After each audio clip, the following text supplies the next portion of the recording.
પપ્પા શું છે? આ છે ને અશોક શિલાલેખ છે. ક્યાં આવેલું? એ આપણે છે ને ગિરનાર જઈએ ને, જો આ રસ્તો છે ત્યાં રામ ટેકરીથી આગળ જઈએ ને તો ત્યાં જમણી સાઈડ ઉપર આવેલો છે.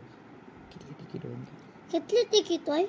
એમાં જવા માટેની ટિકિટ છે ને 20 રૂપિયા હોય છે અને બાળકો માટે 10 રૂપિયા હોય છે. જો જુનાગઢના હોય તો એનાથી અડધી ટિકિટ હોય છે.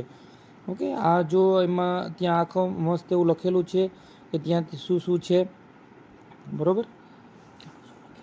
એમાં શું લખેલું છે? જો આ છે ને બ્રાહ્મી લિપિ ભાષામાં લખેલું છે અને એમાં અલગ અલગ વસ્તુઓ લખેલી છે બ્રાહ્મી લિપિ ભાષામાં. આ કોણે બનાવેલો ખબર છે ધૂન? આ છે ને મહાન સમ્રાટ થઈ ગયા અશોક, એટલા માટે આનું નામ અશોક શિલાલેખ પડ્યું છે. ઓકે, આમાં બ્રાહ્મી ભાષામાં શું શું લખ્યું છે તો કે કતલ નહીં કરવાની પ્રાણીઓની, માનવ અને પશુઓને બરોબર સુવિધા મળવી જોઈએ, સારવાર મળવી જોઈએ, ધર્મનો પ્રચાર કરેલો છે, બરોબર?